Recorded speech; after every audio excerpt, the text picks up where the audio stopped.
어제 저녁에 우리가 나눈 얘기가 왜 어려운가죠? 왜 어려운가? 왜 어려운 이유가 뭐라 그랬어요? 주저리주저리 많은 얘기를 1시간 걸쳐서 얘기했는데 간단하게 말하면 주파수가 달라서 그래요. 사이클이 안 맞아서 그래요. 맞아. 그러니까 나는 포커스가 어디에 있느냐면 하나님은 하나님인데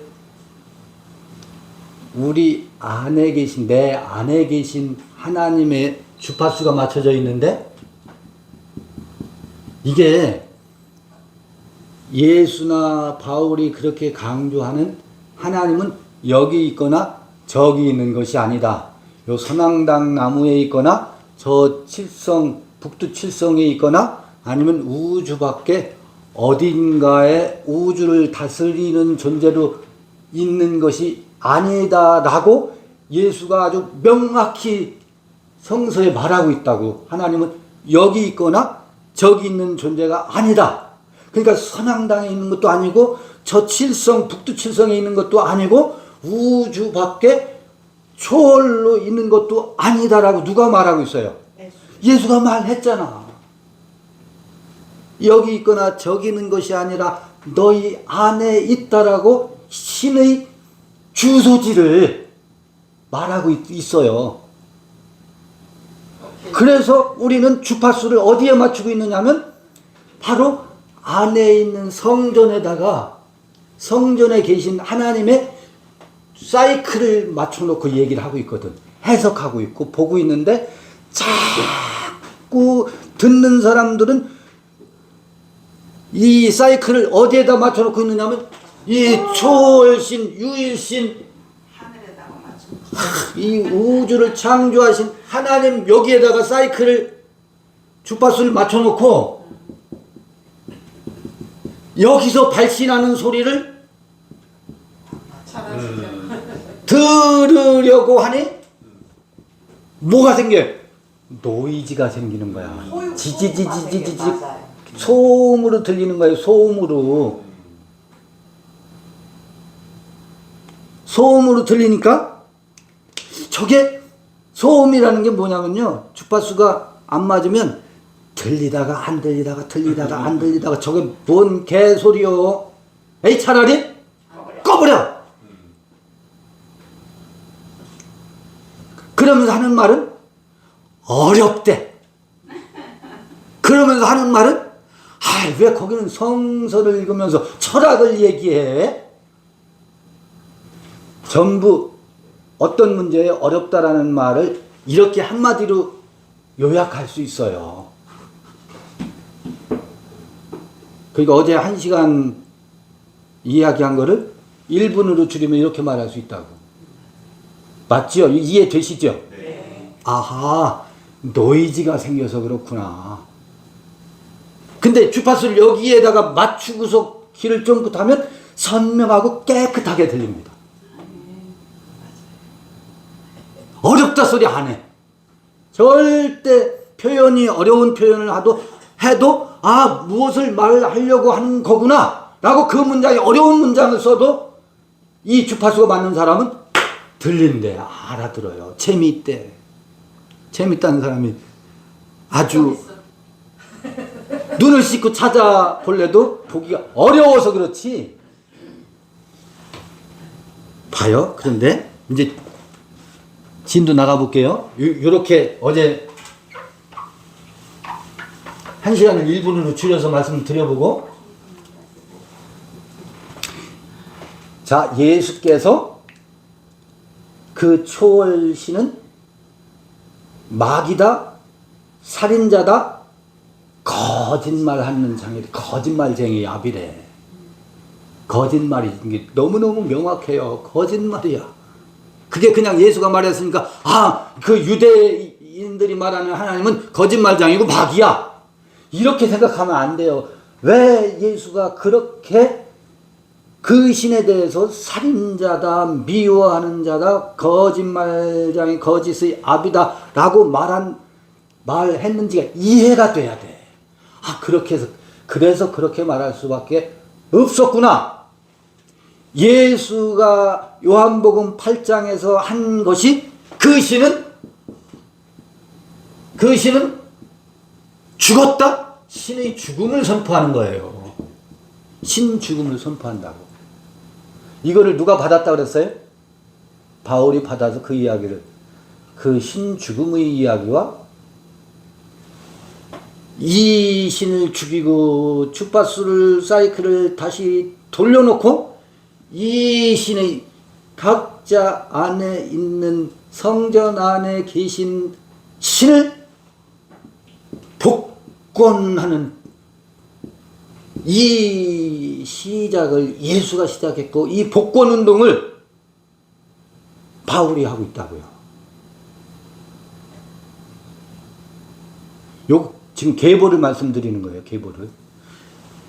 그런데 전부 하나님이 어떻고 성령이 어떻고 그 용어는 이전 유대인들이 쓰던 용어를 그대로 쓰고 있다고.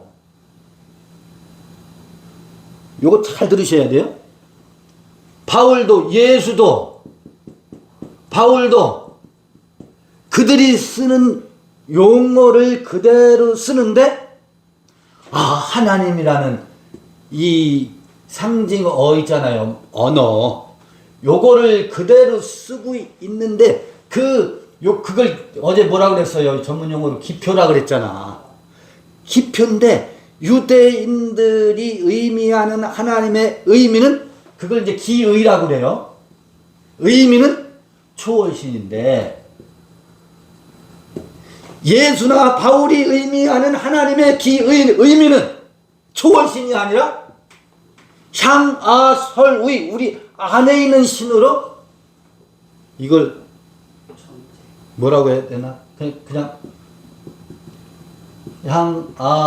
향아설의, 이거 동양에서 우리 동학에서 쓰는 말에 향아설의의 신으로 기의가 어떻게, 의미가, 말은 똑같은데 의미가 확 바뀌어버렸죠. 저는 다른 하나님의 의미로 쓰이고 있다고. 말은 같은데 의미가 달라. 근데 오늘날 이 의미로 쓰는데 사람들은 이 의미로 들으려고 이게 주파수가 안 맞는다고. 이 신은 뭐 했어요? 단두대에 보냈어. 작살냈어요. 누가 작살냈어요? 예수가 작살냈다고. 이거를 명확히 해야 된다고. 요거를 이 속사도 시대, 사도 시대에는 내 안에 계신 베드로나 이 베드로 전후서나 야고보서나 히브리서나 이런 전부 보면 이 관점에서 보면 다 읽혀요. 근데 모든 주석서들은 이 관점으로 주석하고 있고 성서 해설하고 있고 성경 공부들을 하고 있어. 어제 말씀드린 것처럼 신을 죽였는데 그 신을 다시 그거 뭐라 그랬어요? 좀비라고. 그러니까 그 신학은 무슨 신학이에요? 좀비 신학이에요. 좀비 신학이라고. 좀비 하나님에 대한 좀비 신학이라고. 그래서 중세 시대까지 이 좀비 신, 예수가 죽인 그 신이 다시 살아나서, 초월신으로 다시 살아나서 중세가 암흑의 시대라고 하잖아요. 가톨릭의 종교와 정치가 하나로 돼서 교황의 위세가 유럽 서구를 완전히 면죄부를 팔고 어마무시한 종교 건축, 모든 사람들을 종교 건축하는 데다가 동원하고, 오죽하면 암흑시, 빛이 없는 시대라고 했겠어. 근데 그때 판을 친 게 어떤 하나님이에요? 이 하나님이 판을 치고 있었다고. 모든 사람들은 이 하나님 앞에 절절절절절 매면서 산 것이 중세 시대 약 500년을 그런 시대로 가고 있어요. 여기서부터. 그러니까 좀비 신학에 판을 치고 있었지. 좀비 하나님이 전지하시고 전능하시고 무소부재하시고 안에 계신 곳이 없으신 하나님, 무소부재 하나님, 그 하나님으로 그 1500년 동안 사람들의 의식이 찌들어 있었다. 유럽이. 근데 그 중간중간 천재적인 이 지성인들이 나타나거든요.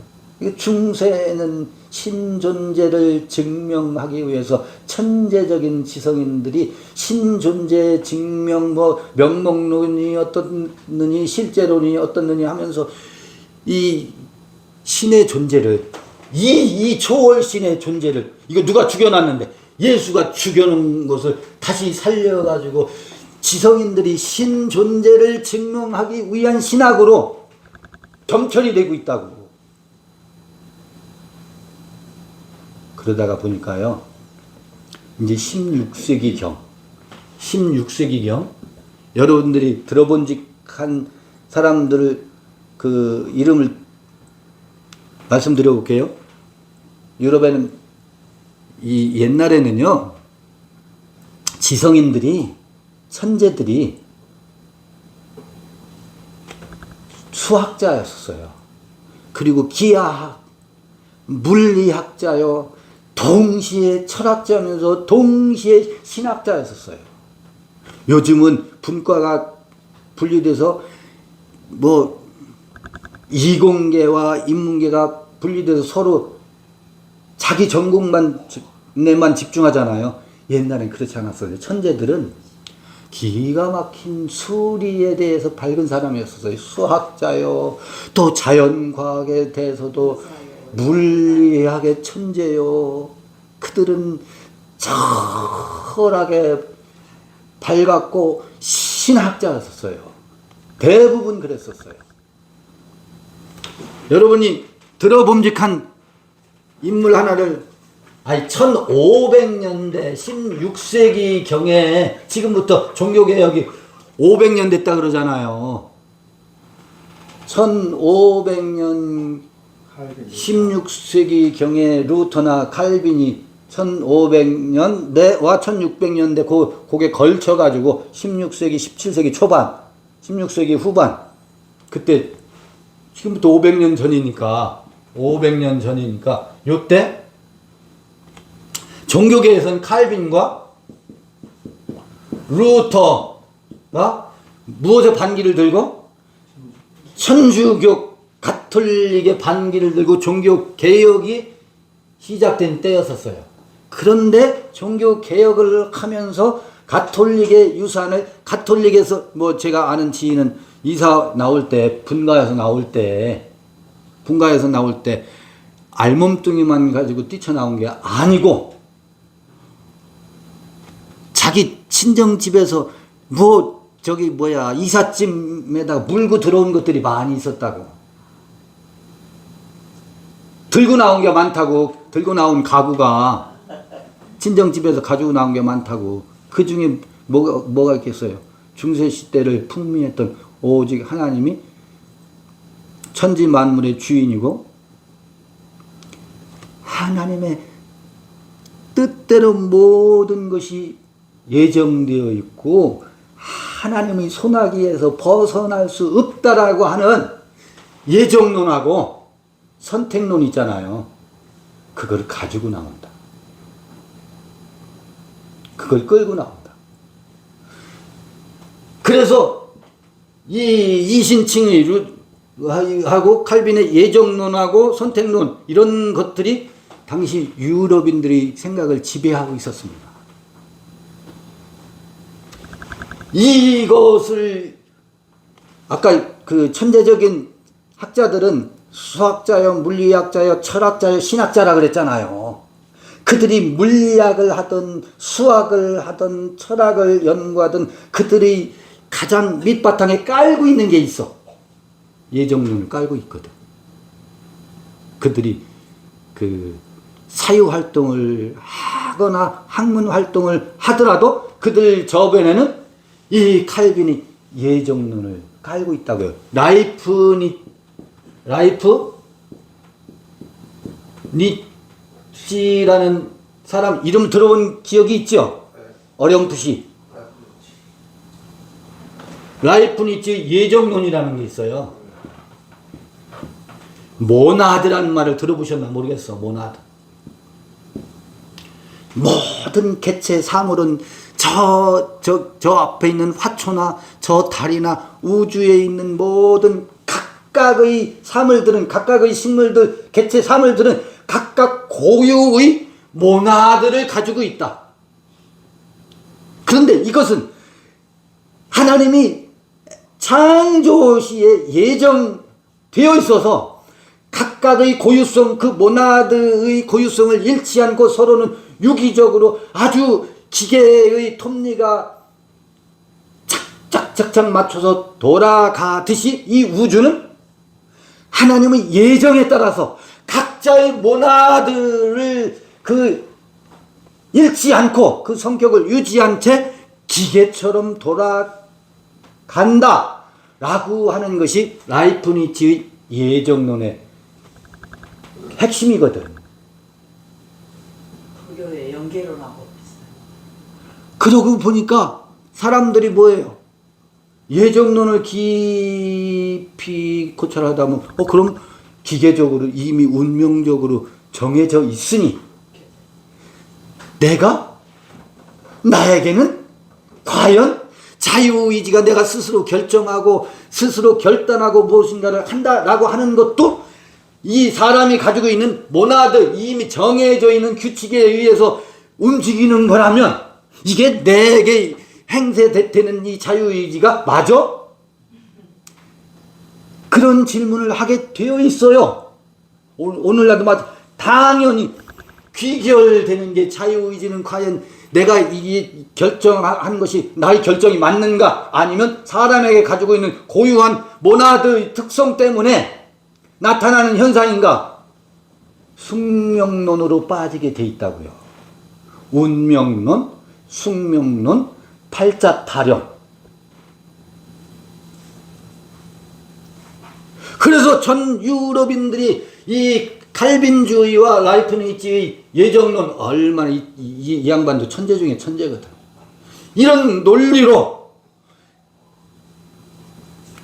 글을 발표하고 책을 써대고 이 사람 먹물들에게 이 논리가 먹혀 들어가니까 자연스럽게 드는 질문이 이걸 숙명론이라고. 숙명론이 유럽 사회를 지배하기 시작했다고요.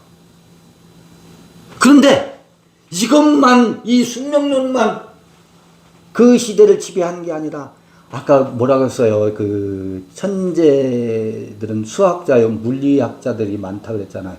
그때 당시에 동시에 다른 한쪽에서는 뉴턴이 나타난다고. 뉴턴이 만유인력의 법칙이라든지 자연과학의 법칙을 발견하면서 물리학과 이 자연과학이 발달하기 시작한다. 사물들을 관찰하고 물리가 트이고 하니까 한켠에서는 숙명론에 빠져 있고 또 다른 한켠에서는 뭐예요? 아니, 이건 자연 법칙과 원리에 따라서 그동안은 그냥 숙명론에 빠져 있어서 그거 정해져 있는 대로 사는 거야 했던 것을 뭐 할 수 있어요? 개조하고 바꾸어서 기계를 만들고 공작 기계를 만들어서 새로운, 아니 물은 위에서 아래로 떨어지는 게 뭐예요?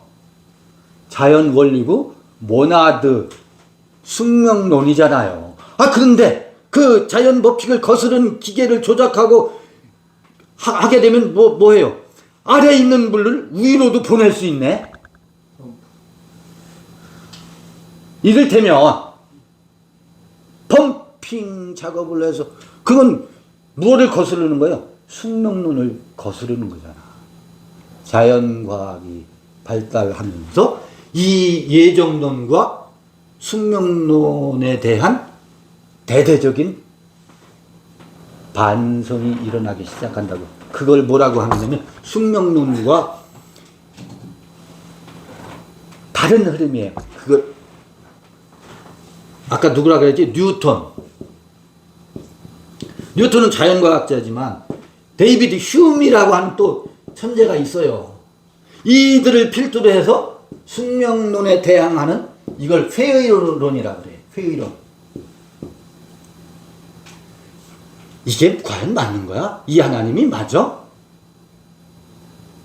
강력한 회의론이 들죠. 이건 유신론 중에 유신론인데 이 숙명론에 빠지면 사람들이 무기력해져. 왜? 내게 자유의지가 있는 게 맞아? 이것도 무기력해지게 만들어요. 다 하나님의 뜻대로 사는 거야. 그냥 내부터. 이런 숙명론과 회의론이 15세기, 16세기, 17세기 유럽의 지성계에 나타나는 대단한 바람이었었다고요. 요때 누가 나타나느냐면 이제 들어봄직한 사람이에요. 제가 오늘 이 강의를 준비한 게 아니어서 연대기가 뒤바뀔 수도 있고 즉흥적으로 하는 거여서 틀릴 수도 있어요. 그 디테일은 이걸 할 요량이었으면 연대기라도 정돈해서 노트 해가지고 왔을 텐데 그냥 대충 그까이 거 대충 그래서 그 세부적인 것은 좀 틀릴 수도 있어요. 양해해 주시고 들어주세요. 내가 무엇을 말하려고 하고 이게 서양 역사에서 이 지금 주제가 뭔지 아세요? 신죽음에 대한 얘기를 하려고 철학 얘기와 신학 얘기를 꺼내는 거예요. 신죽음의 역사가 어떻게 이루어졌나. 좀 전에 숙명론하고 회의론이라는 이 두 개의 큰 사조라고 하지. 이 사유의 세계의 두 개의 큰 흐름이 유럽 사회를 끌고 가고 있는데 이 둘 다가 사실은 이거는 신을 긍정하는 것 같지만 신을 연맥이는 거야. 숙명론에 빠지면. 회의론은 무실론으로 흐르게 돼 있어요. 믿을 거 못 되네? 로 흐르게 돼 있다. 요 한가운데에서 여러분들이 아주 어린아이도 다 알 수 있는 들어본 직한 한 천재가 나타났네. 독일의 칸트라는 사람이에요. 칸트가 이거 교통정리에 나서 어떻게 교통정리에 나서는지. 그래서 칸트는 굉장히 중요한 인물이에요. 옛날 구약시대나 신약 성서를 기록할 시대라고 하면 이런 이들을 선지자라고 하지. 요즘은 그런 말 안 쓰지. 그건 종교적인 표현이니까 그냥 철학자라고 하지. 칸트가요. 요거는 이 숙명론은요. 소위 합리론이라고 그래. 합리론이라고 그래. 왜 합리론이라고 하면 논리적으로 따져보면 그게 그럴듯해 보이기 때문에 사람들이 뭐라고 하면 아 그렇군요, 아 그러네요 하고 그거를 무비판적으로 받아들여. 칸트가 이 숙명론에 메스를 가하는데, 여러분 칸트의 유명한 책 제목, 이건 그 내용이 뭔지는 몰라도 제목을 안다고. 뭐죠? 우리는 실버 시대에서 제목도 생각이 안 나. 순수, 이성, 비판. 이게 책 제목이에요. 왜 이런 제목이 나왔는지를 여러분들에게 설명드리려는 거예요. 이 제목이 무엇을 의미하는 것인가. 순수 이성을 뭐 하고 있어요? 비판하고 있죠. 어떻게 비판하느냐면 순수 이성은 다른 말로 하면 생각하는 이성이라고 해서 어려운 말로 하면 사변 이성이라고도 해. 사변 이성. 사변 이성은 뭐예요? 생각하는 기능, 생각하는 이성. 경험하지 않고도 생각해. 생각해서 이 순수 이성이 논리적이고 논리성이 갖춰지면 그걸 진리라고 말하는 게 이게 숙명론에 빠지게 만드는 거거든. 그러니까 이성의 기능을 가만히 살펴보니까 이 순수 이성은 어떻게 작동하는지를 칸트가 유심히 탐구를 하니까 순수 이성이 제대로 작동하려면 여기 잘 들어보셔야 돼. 제대로 작동하려면 어떤 현상계의 진료가, 이건 불교식으로 말하면 색성향미촉법, 색성향미촉 진료가 내 안에 들어와야 내 안에 이 사변 이성이 그것을 받아들여서 인식작용을 하게 되는 원리, 그 구조를 칸트가 이 이성을 탐색하면서 그 원리를 발표를 해요. 그러니까 그걸 뭐라고 하냐면 소위 어떻게 우리 안에서 지식이 형성되는가 인식론이라고 해. 인식론. 근데 칸트의 인식론은요, 우리 안에서 어떻게 지식이 형성되고 발생되느냐면 경험적으로 우리 눈을 통해서나 귀를 통해서나 촉각을 통해서나 감각을 통해서 무언가 자극이 주어져야 그 자극을 통해서 그 자극을 내 안에서 이 인식의 구조를 통해서 그게 활동이 이루어지면서 지식이 형성된다라고 하는 것을 밝혀내는 학문이에요. 이 순수 이성은 그런 활동을 하게 되어 있어요. 반드시 순수 이성은 뭐가 주어져야 돼요? 현상계의 어떤 자극이 외부로부터 주어져야 경험적인 것을 통해서 인식이 이루어진다는 거예요. 그런데 저 백조는 하야타.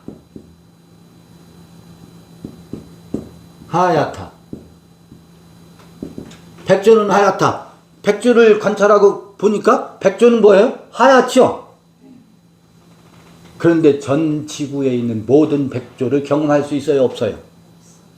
내가 본 백조만 하얗지 거기 흑조가 있는지 어떻게 알아? 이 인식론의 한계야.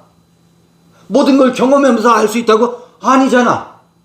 어떻게 다 경험해 볼 수 있어요? 다 경험할 수 없어요. 일부만 경험해. 그래서 다 경험하지 않았다 하더라도 일부만 경험했다 하더라도 백조는 하얗다라고 그런 인식을 우리가 가질 수 있는 구조를 밝힌다고. 그거를 우리 이 어려운 말을 하는데 제가 좀 가능하면 쉽게 해볼게요. 경험을 다 하지 않고서도 경험의 일부만 갖고서도 백조는 하얗다라고 하는 것이 진리임을 구성할 수 있는 구조를 칸트 논리적인 설명을 통해서 그거를 밝혀내. 그걸 선험이라는 게 뭐예요? 경험에 앞서서 알 수 있는 기능이 우리 인식 내부에 있다.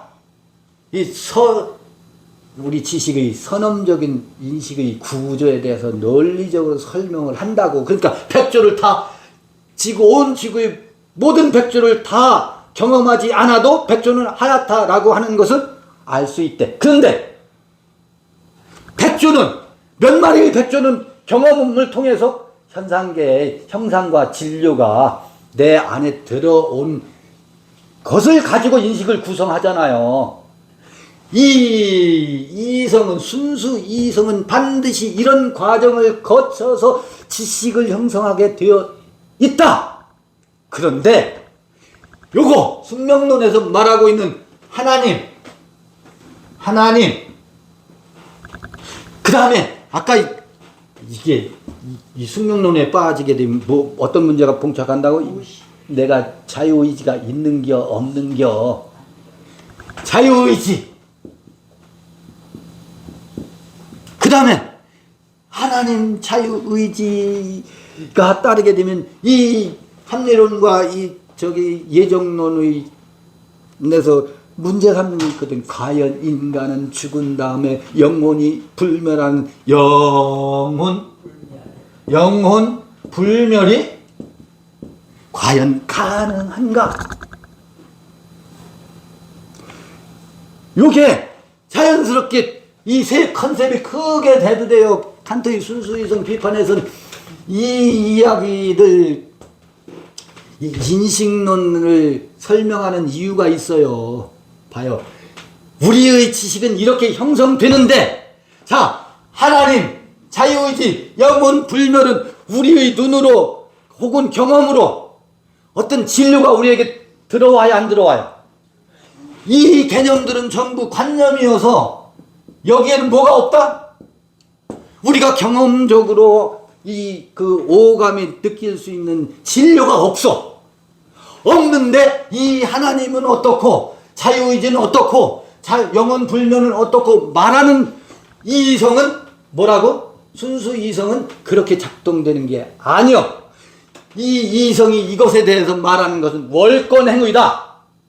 그래서 이 이성이 쓸데없는 짓을 그동안 했다. 그래서 순수 이성을 비판하고 있는 거예요. 순수 이성 어디서만 작동하는데? 여기서만 작동되는 건데. 여기서만 작동된다고. 그런데 이것이 무슨 짓을 하고 있다? 월권 행위를 하면서 지가 알지 못하는 것을 하나님이 계시네 안 계시네? 봤어? 경험적으로 경험해서 다 자기들이 경험했다고 하는 것은 관념놀이지. 저 사물을 경험하듯이 그런 그 진료가 자연과학적인 그 방식이 뭐예요? 없어. 없는데 있는 것처럼 말해. 그러니까 뭐야? 월권 행위를 하고 있다는 거예요. 이 순수 이성이. 그러니까 중세에서부터 이 라이프니치가 선전하고 있는 이 우주는 하나님의 예정 속에서 각각의 사물들이 모나드 고유의 특성이 있어서 기계처럼 숙명적으로 운명적으로 하나님의 예정론에 의해서 돌아간다 라고 하는 것을 칸트가 뭐 하고 있어요? 개소리라고 말하고 있는 거라고. 개소리라고 말하고 있는 거라고. 이게 칸트가 여기서 뭐 하고 있어요? 그동안 숙명론으로 끌고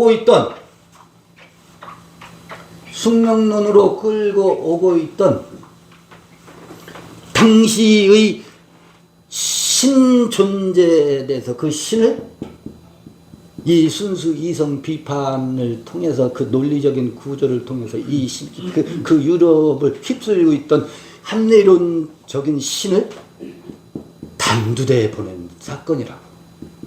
이게 칸트의 어마무시한 이야기거든. 신의 모가지를 댕강 자르는 사건. 이게 언제 있었어요? 요한복음 8장에 있었잖아.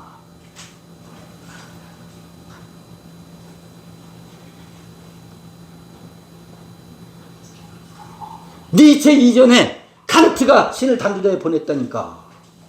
그러니까 유럽 사회가 발칵 뒤집히지. 난리가 나지. 근데 칸트는 할 일이요. 이 숙명론을 극복해야 되지만 또 뭐를 극복해야 됐어요? 아까 무신론을 치닫는 데이비드 휴미라든지 이 자연과학의 발달로 인해서 회의론이 대두됐었잖아요. 이 두 가지를 역사적 사명을 띠고 칸트는 그 두 시대적인 사조의 오류를 바로잡기 위한 역사적인 사명을 가지고 자기 그 논리를 전개하는 사람이거든. 아까 뭐라 그랬어요? 다 경험해봐야 알아? 일부만 경험하고도 선언적으로 알 수 있는 게 우리 이 인식 내부에 있다.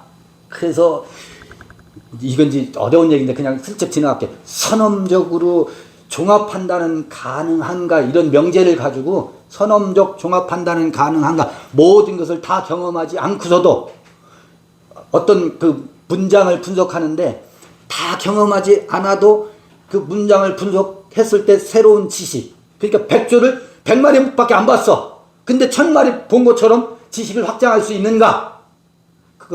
그 선언적 종합 판단이 가능하다. 이걸 논리적으로 증명해 가거든. 그러니까 자연과학자들이 회의론에 빠졌었잖아요. 근데 네가 경험한 것 가지고 전부를 파악하는 오류, 그 회의론을 또 타파하려고 한다고. 그러면서요, 신을 단두대에 보냈어. 그런데 신을 단두대에 보내놓고 칸트가 아마 요 신을요, 멋들어지게 신을 죽여놓고 나서 슬그머니 꽁무니를 빼요. 칸트가 어떻게 신을 다시 살려놓냐면, 사변 이성은 신을 사유할 수 없다 이렇게 해놓고, 이성은 사변 이성만 있는 것이 아니라 어떤 이성이 있다? 우리는 매일매일 살아가면서 결단해야 되고 실천하는 이성이 있다. 판단하는 이성이 있다. 판단을 하고 실천을 하는 이성이 있다. 생각만 하는 이성이 아니라 오늘 이것을 먹을까 저것을 먹을까를 판단하고 이것을 먹기 위해서 내가 실천을 하는 그런 이성적 활동도 있다는 거예요. 실천 이성이라고 하는 독특한 개념을 가져온다고. 이 이성은 생각하는 이성만 있는 게 아니다. 행동하고 결정하고 자유의지를 여기서 이제 회복시킨다고. 자유의지는 있는가에 대한 것을 여기서 자유의지가 있다. 있기 때문에 이것을 할 거냐 저것을 할 거냐 결정을 한다. 근데 이 자유의지는 무엇에 따라, 이때 나오는 칸트 얘기가 양심이거든. 양심. 양심의 소리가 있지 않느냐. 양심의 소리라는 게 있는 것, 이걸 도덕률이라고 하거든. 하늘에는 별이 반짝이는 것처럼 우리 사람의 마음에는 양심의 소리가 반짝반짝한다. 아까 이건 사변 이성, 순수 이성하고 상관이 없는 실천 이성의 영역에서 보면 우리 마음속에 뭐가 반짝인다고요? 도덕률이, 양심이 반짝이지 않느냐. 그러니까 너는 행동할 때 행동 규칙, 이걸 정언 명법이라고 해. 행동 규칙을 말해. 너는 무엇인가를 행동할 때 내 양심의 소리에 어떻게 어긋나지 않게 행동하라. 이 경륜을 정언 명법이라고 한다고. 이 도덕 규칙을 말한다고. 이거 황금률에도 나오죠. 내가 다른 사람에게 대접받기를 원하거든. 그를 대접해라. 자, 내 속에 이 사변이성이 월권을 행해서 신이 있네 없네 말하는 것은 그건 엉터리고, 그런 하나님은 모가지 잘라버리고 나서 어떤 하나님을 되살리느냐면 뒷문으로 앞문에서는 신을 죽여서 잡돌이를 해놓고 뒷문으로 슬그머니 정언명법 양심의 소리가 있다고 하는 것은 이 양심의 소리를 따를 수도 있고 양심의 소리를 따르지 않을 수도 있지 않느냐. 내가 양심의 소리를 따를 자유와 그것을 거절할 자유가 있다. 자유의지는 있어. 그런데 양심의 소리가 있다라고 하는 것은 틀림없이 최고선이 있기 때문에, 하나님이 있기 때문에 내 안에 양심의 소리가 작동하는 거다. 그러니까 신은, 아까 이게 세 개념이 있었다가 신은 그러니까 존재한대. 그리고 자유의지는 있는 것이 틀림이 없고, 그 양심의 소리가 우리한테 끊임없이 우리 자신에게 이렇게 살아라 라고 발신하는 까닭은 신이 존재함을 증명할 뿐만 아니라 뒤진 다음에 영원히 불멸하는 세계가 있기 때문에 내 안에 양심의 소리를 들을 수도 있고 거절할 수도 있다. 이것을 보아하니 신은 존재한다로 단두대 보냈던 신을 어떻게 해요? 슬그머니 되살려 놓는다고. 좀비가 이때 또 된다고. 이게 칸트의 엄청난 오류예요. 무엇을 가지고 신 존재를 증명하겠어? 도덕률을 가지고 신을 다시 살려놓는다고. 자기가 죽여놨다가. 그런데요, 그 시대의 사람들은 순수 이성 비판, 칸트의 인식론은요, 칸트의 형이상학이에요. 형이상학과 칸트의 인식론이 분리된 게 아니야. 왜 형이상학이에요? 그 인식론을 통해서 이 숙명론이 허구라고 하는 것을 증명하고 있기 때문에 형이상학이라고. 그런데 뒷공문으로 슬그머니 내뺐다고. 이게 근데 그 시대의 사람들은 순수 이성 비판의 그 논리 구조가 너무너무 센세이션을 해가지고 그 영향이 이제 그 학자들은 그런 말 한다고. 저 시골에서 정육점 어떤 무지랭이 그 청년이 칸트에 대해서 들어본 적도 없고 생각해 본 적도 없는 정육점에서 고기를 썰고 있는 그 아이조차도 뭐다? 칸트의 영향을 받았다라고 평하는 사람들도 있다고. 왜? 그래, 그런 신은 있을 수 없지. 그거 허구지. 이거는 칸트를 몰라도 이미 그 시대에 칸트가 설파한 논리 구조 속에 뭐예요? 자기도 모르게 들어가 있는 거예요. 영향을 받았다라는 거예요. 그만큼 그 칸트가 차지하는 이 철학 세계에서 비중이 있어요. 그런데 또 한편 칸트가 이 도덕 규칙으로 신을 살려놓으니까 안도하는 세력들이 있네. 안도하는 세력들이 누구겠어요? 칼빈의 후예들이지. 칼빈의 후예들이 여기서 살 길을 찾는 거지. 이게 좀비 하나님이요, 좀비 신학에 여전히 기승을 부리게 되는 흐름이에요. 뼈대는 갖고 포장지만 찾고 갖고 가는. 봐요, 재미있죠? 네. 철학이라서 아주 저기 뭐야 주무실 줄 알았지? 좋아요. 이게 흐름이 이래요. 자, 그런데 반대 의견은 내분도 있잖아요. 자, 그런데 경험적이고. 이렇게 이제 역사는 여전히 자연과학은 계속 발달하고 기차가 발명이 되고 철로가 놓여지고 산업혁명이 아주 천지가 개벽하는 일들이 유럽에 있잖아요. 칙칙폭폭 칙칙폭폭 연기를 내뿜으면서 전기기관차가 막 물을 날르고. 그러니 뭐예요? 모나드 예정론이 다 파괴되는 거지. 그런 것으로 막 혁명이 일어나니까. 그러면서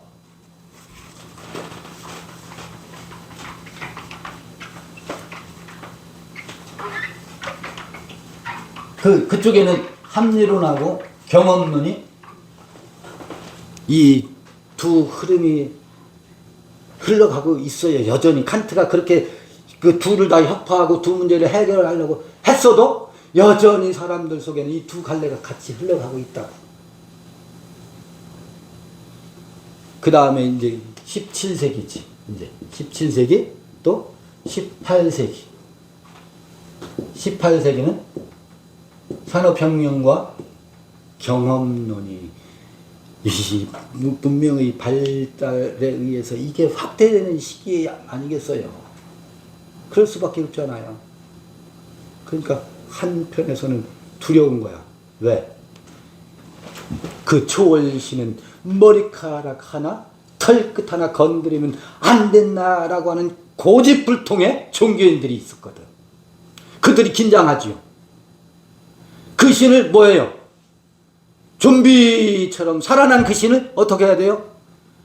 방어해야 되고, 그 하나님의 저기 신학 이론을 더 철두철미 해야 돼서 부득불 나타나는 것들이 이후에 나타나는 강화돼서 나타나는 신학 이론들이 하나님의 말씀은 뭐에다가 1.1핵도 변함이 없는 하나님의 영감에 의해서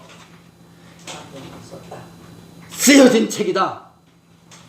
그런 유기적 영감론 같은 것들이 기계적 영감론이 어떻다, 축자 영감이 어떻다 하면서 유기적 영감론 같은 것들이 신학 이론으로 나오기 시작해요. 잡은 고기를 빠져나가지 못하게 하는 거죠. 무슨 얘기인지 아시겠죠? 감옥을 더 철저히 감옥의 탐을 높이는 이론들이에요.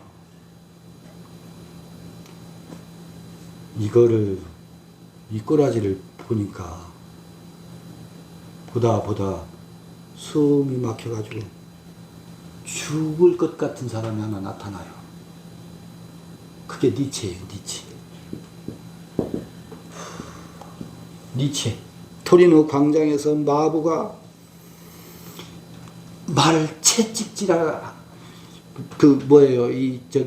마차를 끌고 가는 말에게 마부가 그 마차에 걸터앉아서 뭐해요? 그 말을 채찍을 가하고 있어. 그렇지 않아도 무거운 짐을 싣고 주인까지 거기 있는데 채찍하는 광경을 니체가 목도한다고. 그걸 보면서 이 시대의 모든 인민들 억압받는다. 어떤 하나님 때문에 그 초월신을 중심으로 해서 사람들을 노예로 삼고 있는 저 유럽의 기독교의 악행을 그 채찍을 가함받고 있는 말을 보는 순간 내가 그렇게 채찍을 맞고 있었거든. 의식 이 세계에서. 정신 이 세계에 노예로 살고 있는 모습을 보게 된다고. 그러면서 그는 미친다고요.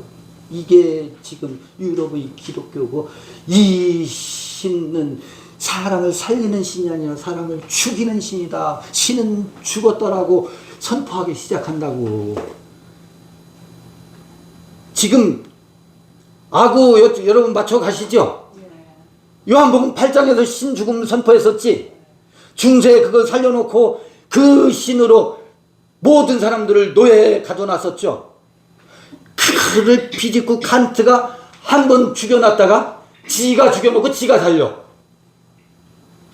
니체가 보니까 이 칸트는 자기 한참 1세기, 2세기 전 사람이거든. 100몇십 년 전 칸트 모습을 보니까 니체의 눈에 비친 칸트는 저 늙은 도덕률로 사람들을 이끌어가서 모든 사람들을 위선자로 만드는 저 고리타분하고 뭐라고 해야 되나, 그 늙은 칸트를 아주 혹독하게 비판합니다.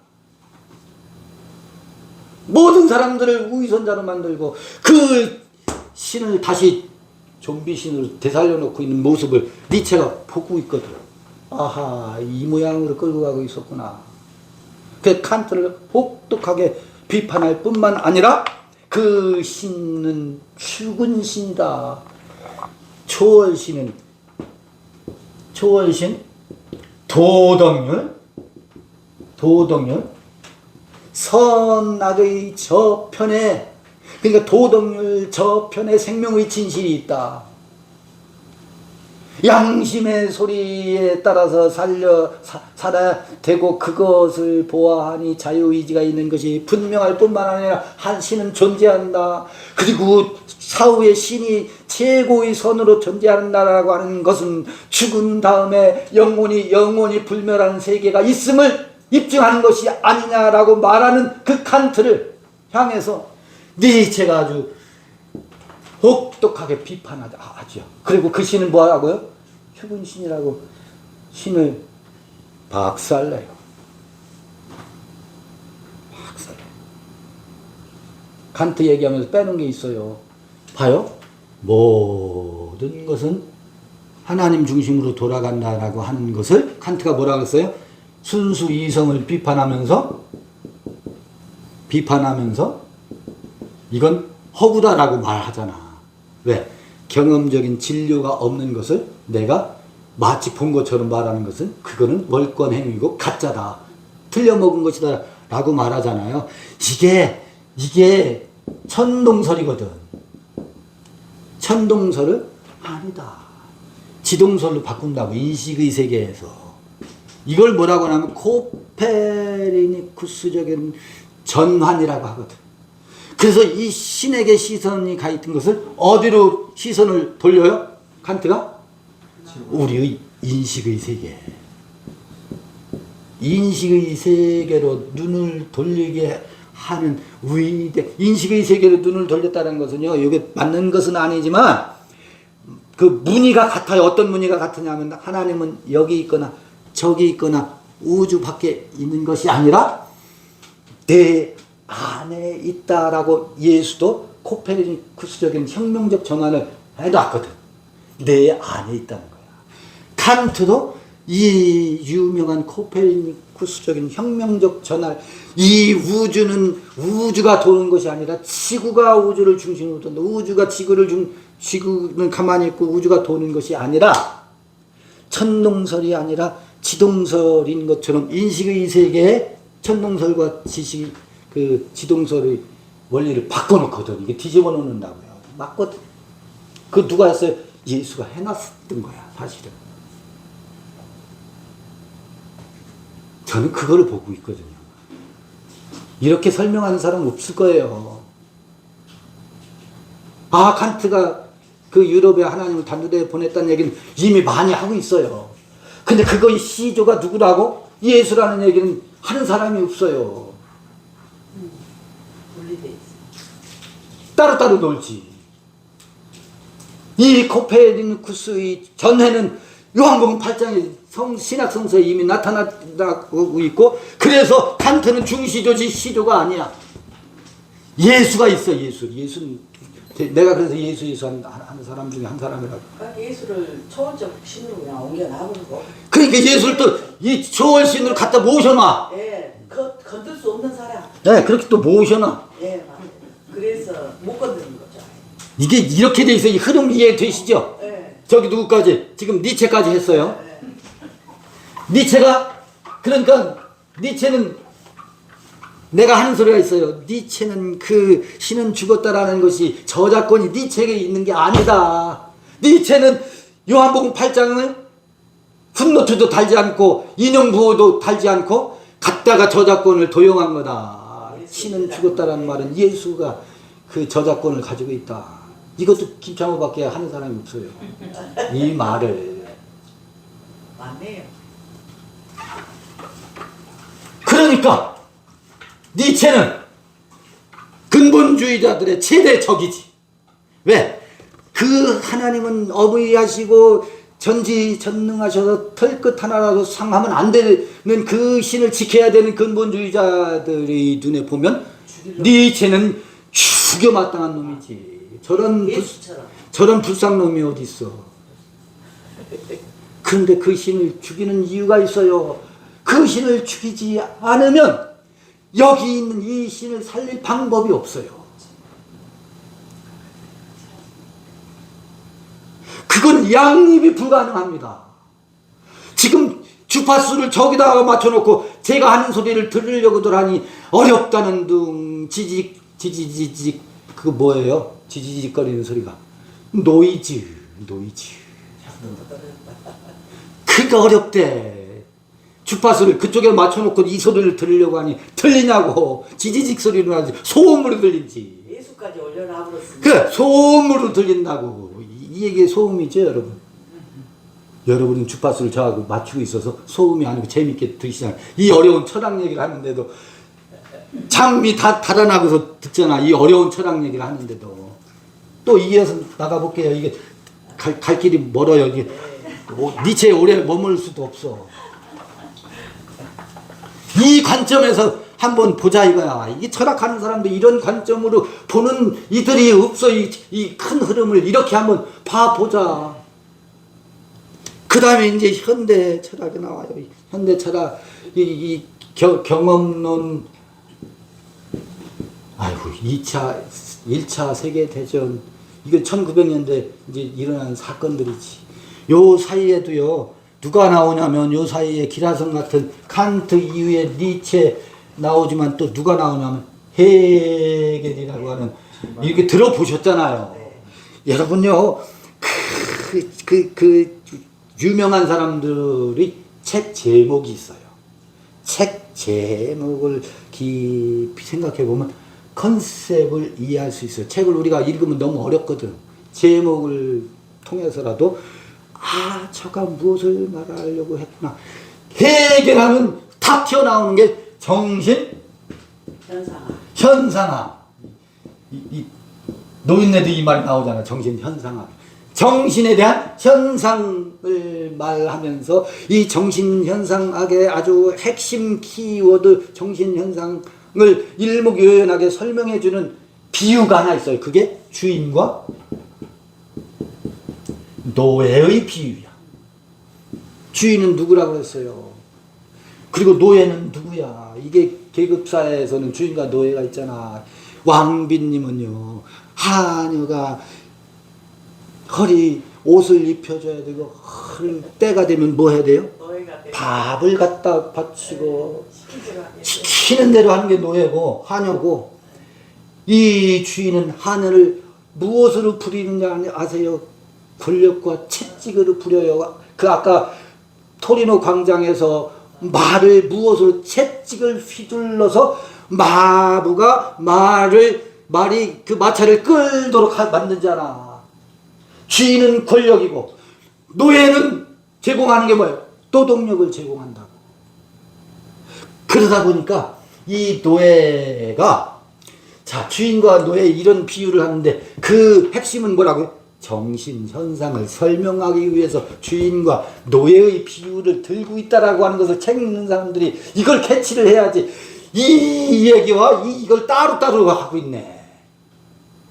따로따로 설명하고 있네. 그래서 이걸 어디로 가냐면, 오늘날 주인은 자본이고 노예는 노동자고. 왜냐하면 노예는 노동을 제공하거든. 근데 주인은 한계에 부딪혀.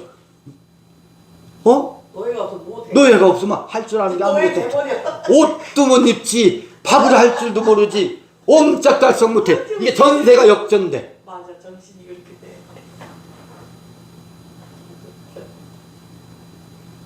여러분, 이 해결에서의 주인과 노예 비유는 뭘 말한다고? 사회적 현상도 있지. 노동과 자본의 문제로도 갖다가 꿰면 그럴듯하잖아. 이 문제를 제기하는 게 아니에요. 정신의 현상, 우리가 어떻게 자기의식을 찾아가는지, 자기 존재를 찾아가고 노예에서 벗어나서 자기 삶의 주인과 주권자가 되는지를 설명하는 것이 핵심이라고, 이 비유의. 그래서 제가 꽃과 꽃봉우리와 열매의 비유, 이게 다 정신현상에서 나오는 용어들이거든. 자, 봐요. 이 주인과 노예의 변증법이라고 한다고. 변증법. 저 변증법 하면 정, 반, 합이잖아. 이건 다 알잖아. 정이라고 하는 것은 이게 정해져 있어. 그런데 보니까 주인에게 틈이 보여. 노예가 노동력을 제공하다 보니까 주인의 채찍이 무서워가지고 노동력을 제공하면서, 아, 예 마님, 예 했는데, 이게 오랜 세월이 지나다가 보니까 주인의 뭐가 보여요? 그렇죠. 어제 말한 거 있잖아. 틈새가 보여. 빈 구석이 보여. 내가 노동력을 제공하지 않으면 할 줄 아는 게 아무것도 없는 것이 보여. 이때부터 전세가 역전되지. 살짝 주인 노릇을 한다고, 노예가. 마님, 내가 밥 먹고 싶다고 할 때 내가 스트라이크 일으키면 꼼짝 못하네. 절절절절 배네. 노예의 눈치를 보기 시작한다고. 이게 전세가 역전되는 상황이잖아요. 우리의 의식이 기존의 시스템과 체제로부터 어떻게 해요? 벗어나기 시작하고 나의 의식이 생기는 것에 대한 정신의 현상을 이런 비유로 말하고 있는데, 봐요. 이게 이 기본적인 이 틀이 정이라면 정해져 있는 국룰하대 요새. 예? 그 예능 프로그램 보다 보면 국가의 룰이래. 그게 국가의 규칙이래. 국룰. 이게 국룰인 줄 알아. 이 정해진 아주 규칙인 줄 알아. 그게 정이야. 틈새가 보여. 이걸 뭐예요? 여기에 스트라이크를 일으키지. 에? 이게 변증법이에요. 반이지. 뭐예요? 우리는 타고난 시우이꾼이에요. 시우이꾼이라고. 우리는 시우이의 기질이 있어요. 보수 진보라고. 에이, 그건 아니야. 그건 아닌데 왜 그렇게 하라고 그래? 누구한테 향해서 우리는 삿대질한 자들, 칸트, 양심, 도덕률, 이 늙은이야. 그걸로 우리를 억압하려고 한다고? 그게 말이 되는 소리요? 요새 무슨 학당에서 양심의 소리 전부 끌고 가잖아요. 모든 게 해석을 거길 끌고 가잖아요. 그 양심의 소리에서 그 양심 4단 7정에서 4단 12지심 수호지심, 이 동양에서 말하는 4가지 싸가지, 이걸 중심으로 해서 모든 것을 설명하려고 하잖아요. 이거 뭔지 아세요? 도적놈이고 사기꾼이라니까. 이게 이미 서구의 역사에서 다 논의됐던 구조들이라고. 큰 그림이 보이시죠? 그래서 이 해겔의 정신현상학의 이 변증법에 보면 지금 최근에는 이 1900 라캉이라고 하는 정신분석학자 그 앞에는 프로이드라는 그 심리분석하고 정신분석하는 희한한 지금까지 이런 흐름으로 정신의 세계를 설명하던 것을 전혀 다른 방식으로 인간의 정신을 분석하는 프로이드라는 사람이 나타나요. 센세이션이지. 왜냐하면 기존의 논의 구조하고 저는 다른 방식으로 인간의 의식의 세계와 정신의 세계를 접근하고, 이 성충동이라는 게 뭐였어요? 이 남근 리비도, 이 생명 충동 있잖아요. 이거와 죽음 충동을 가지고 인간의 의식의 세계를 설명한 전혀 새로운 트렌드의 설명 방식이 나타난다고. 그거를 가지고 또 그의 후 1901년생인가 그럴 거야 아마. 그리고 1981년에 돌아가신 양반이 프랑스의 라캉이라는 사람이에요. 이가 프로이드의 정신 분석을 계승했을 뿐만 아니라 발전시켜서 어제 얘기한 상상계니 상징계니 이런 말로 도식화라고 해야 할지, 그 정신 분석의 틀을 이론적인 체계를 만들어요. 이게 체계가 만들어진 것도 아니야. 그러나 그런 체계가 만들어져. 여기도 설명이 여러 가지로 해석이 다 다르고 막 그렇긴 한데, 그러나 큰 흐름은 이렇게 돼 있다고. 이 상징계에 이걸 대타자라고 했잖아요. 대타자. 누가 대타자예요? 주인과 노예의 비유에서 주인이 대타자라고. 칸트의 그 도덕률이 대타자라고. 교리가 대타자라고. 그 시대의 지배 이데올로기가 대타자라고. 그게 우리 안에 들어와 있는 밖에 것이 내 안에 들어와서 나를 노예로 삼고 있는 것을 설명하는 원리로 이게 이렇게 흘러가고 있잖아요. 이 상징계를 전복시켜야 된다. 상징계의 가장 큰 주인은 누구인데? 그 초월신이거든.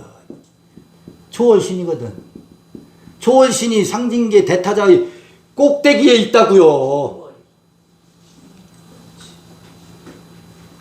봐요. 여기 중간에 내가 더 거론해야 될 인물을 그냥 뒤죽박죽으로 더 거론해 볼게요. 해겔을 언급했어요. 지나갑니다.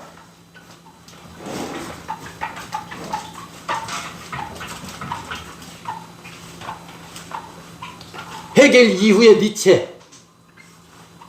니체 이후에 나오는 여러분들이 들어봄직한 키에르케고르니 누군 무슨 하이됐거니 이런 이들이 문제 삼는 것은요 전부 저 초월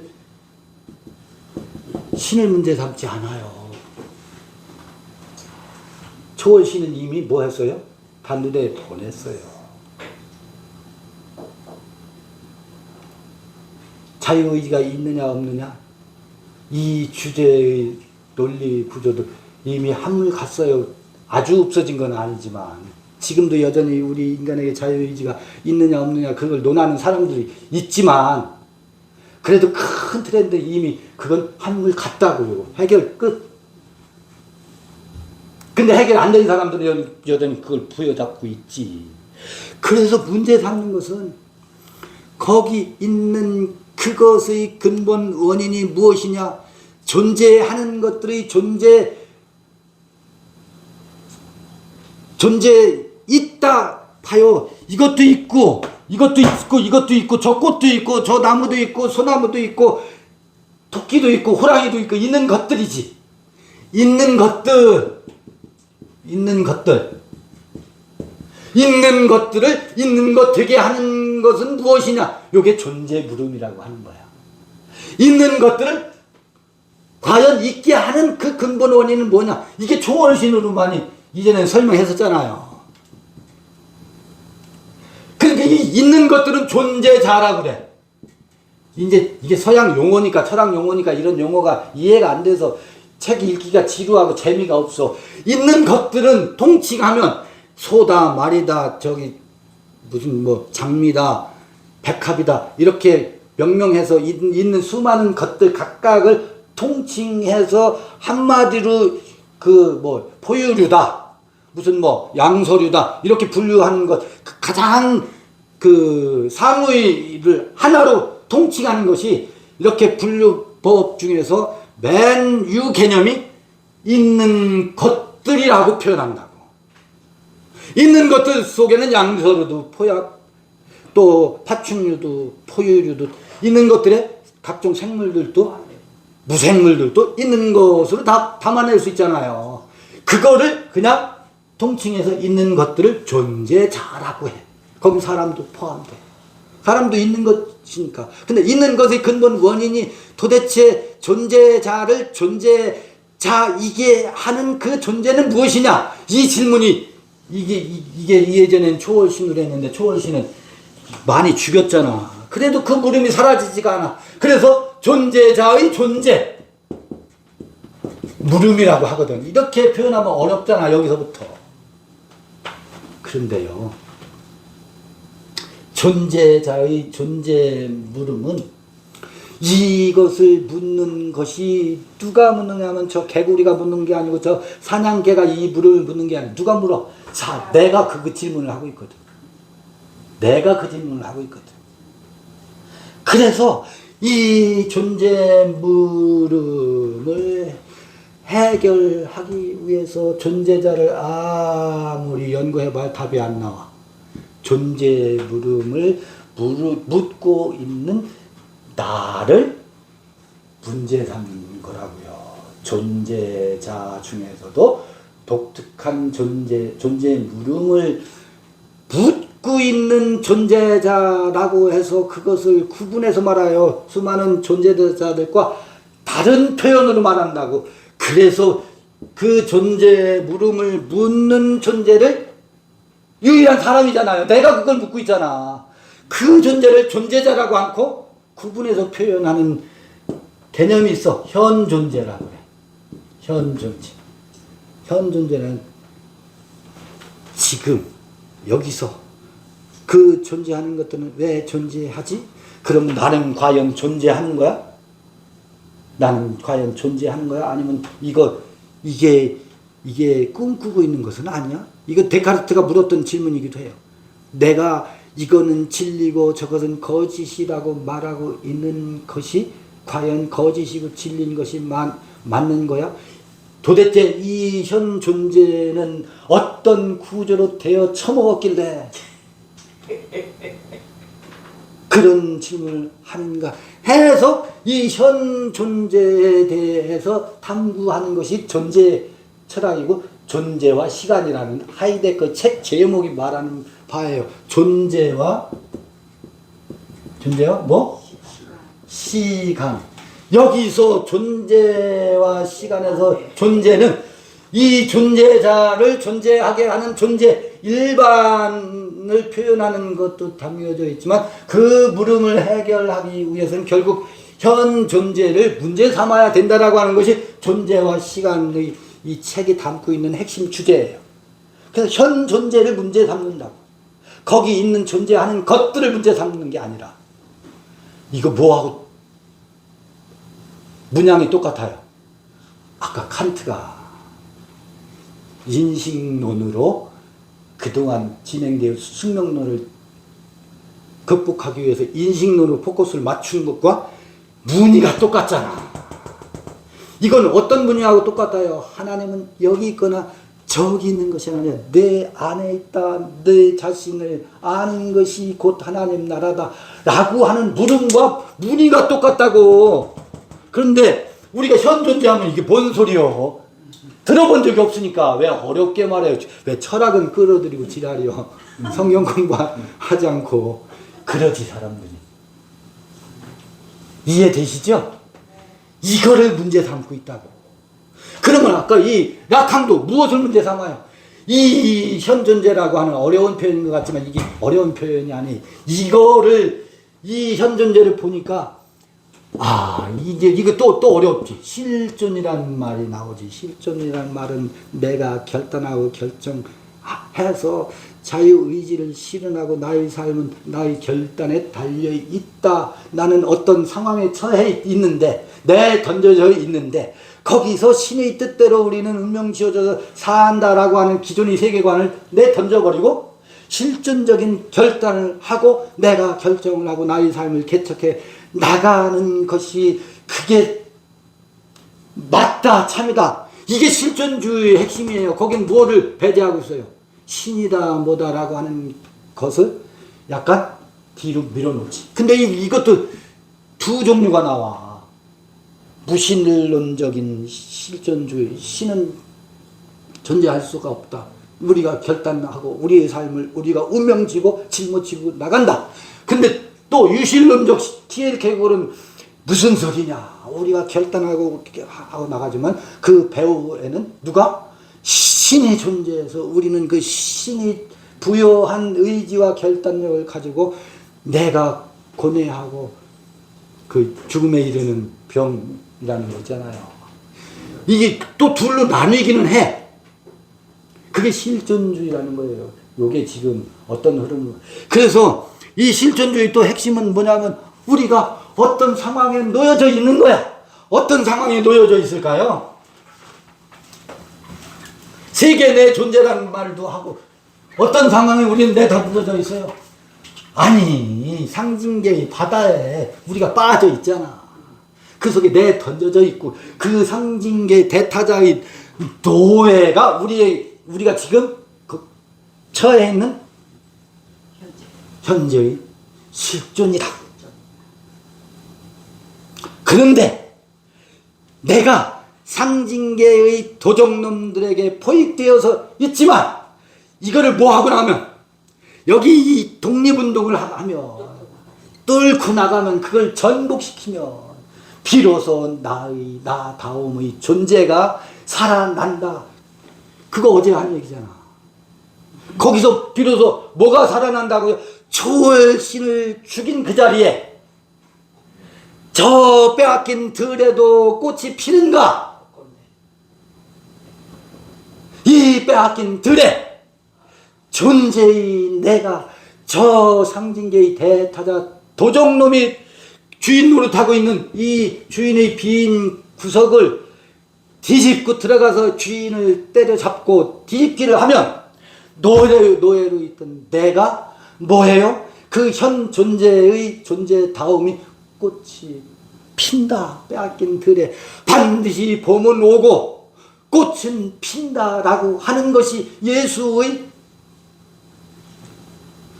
하나님 나라가 내 안에 있다라고 하는 말의 진리라고. 이들이 이 이야기를 다른 표현으로 해요.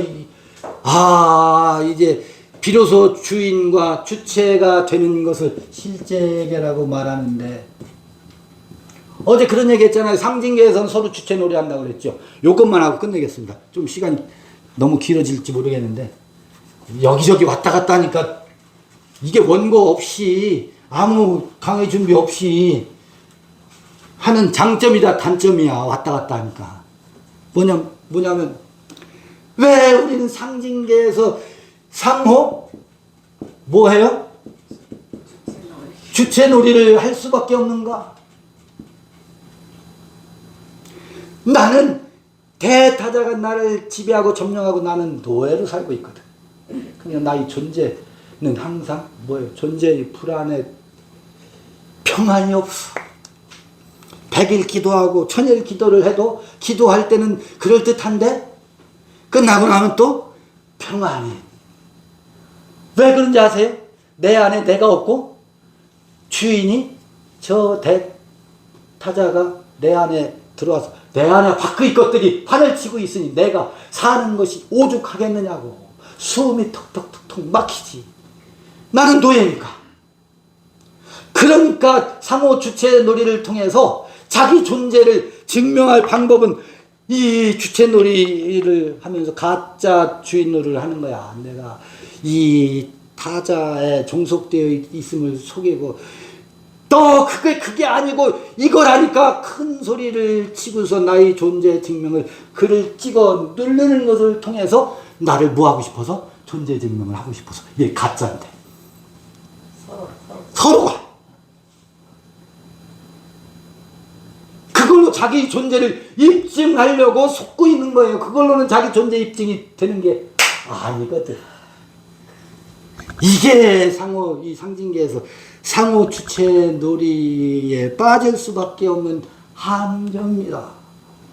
자기 자신이 없기 때문에 자기 존재 증명을 하려고 돈 많은 것으로 자기 존재를 증명하려고 하나, 아니면 지식이 많은 상징계의 언어들을 동원해서 이 깨달음을 너희가 들어본 적이 있더냐 하면서 그걸로 권력을 행사하려고 하거나, 아니면 목소리 큰 걸로 상대를 기선을 제압해가지고 내가 주인이다. 서로가 주체 놀이를 한다고. 주인 놀이를 하려고 하는 것이 서로 속이거든. 왜냐하면 그것밖에는 자기 존재를 증명할 방법이 없거든.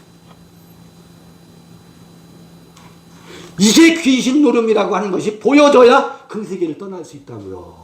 현재 달을 못 딛는 거. 그러면요, 이거 뒤집기 하자는 거예요. 이거 뒤집기.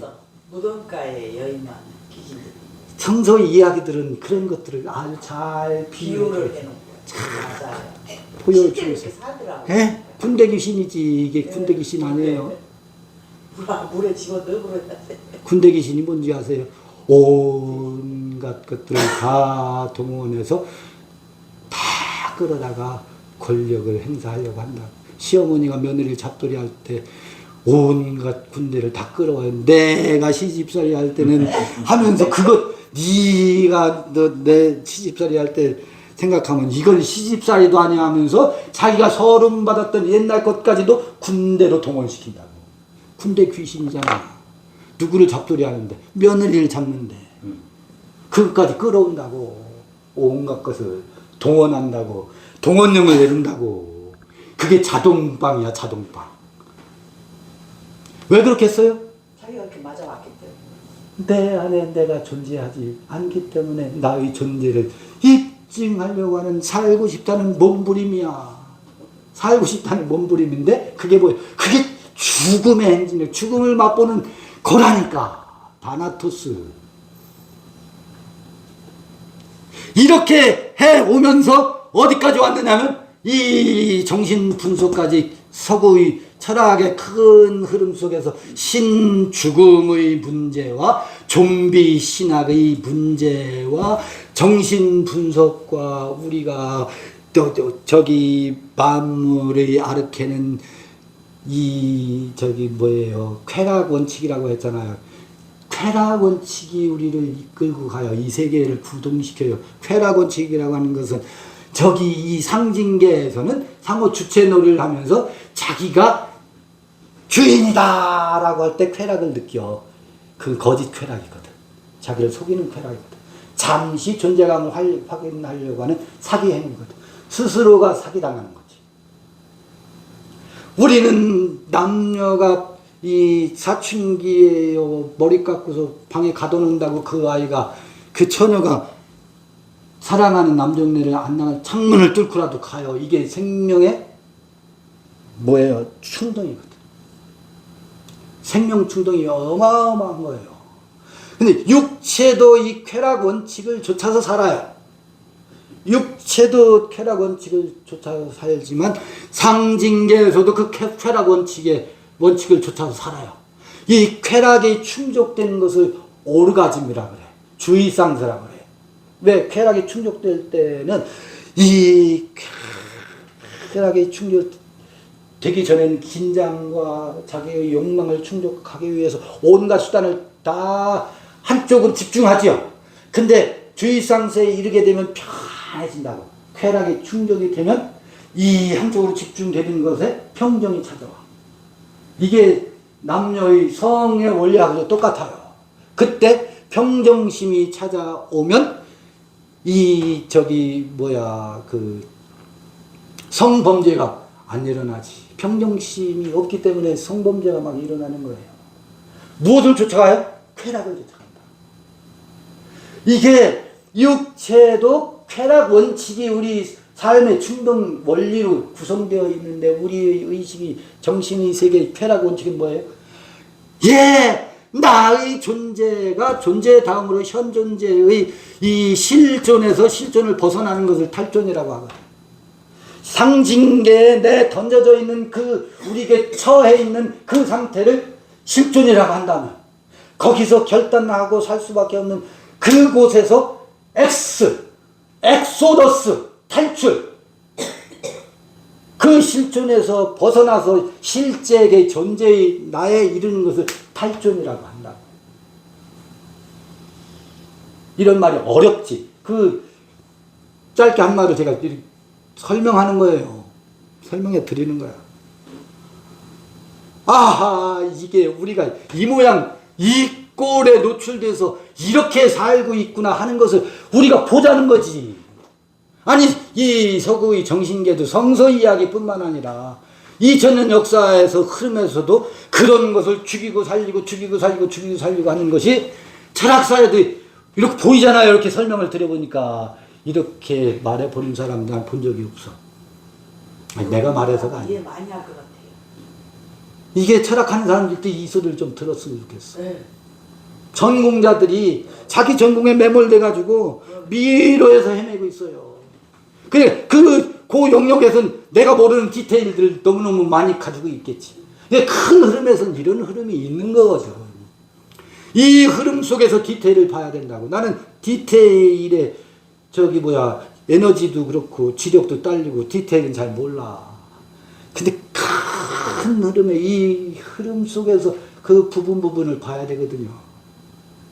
그런 게 빠졌어요.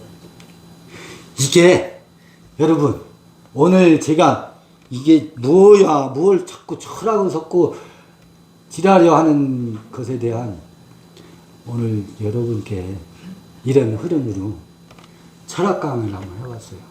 이런 흐름으로. 재미있죠? 재미있는 거예요, 원래. 거리타분한 게 아니야. 네, 처음 경기가 좀 될 것 같은 느낌? 우리의 아주 실존적인, 아주 실제 이야기잖아. 긴박한 투쟁사예요. 맞아요. 이 정신사예요. 정신 현상학이에요. 그래서 이 정신 분석에서 해결을 끌어온다고, 주인과 노예의 비유를 들어서 설명한다고 라칸이라고 하는 사람이. 그렇게 칸트는 생각으로 모든 걸 끌어가면서 주저주저 바다에 못 뛰어들지만, 해결은 그때 현재 상황에 접했을 때 헤쳐나가는 방법, 실존적인 얘기를 하다고 느꼈어요. 이 노인네들이 이렇게 어렵게 말하려고 한 게 그런 말을 하려고 했구나. 어려움부터 하나마 쉽게 읽어보는 철학사. 마치겠습니다. 네, 수고하셨습니다.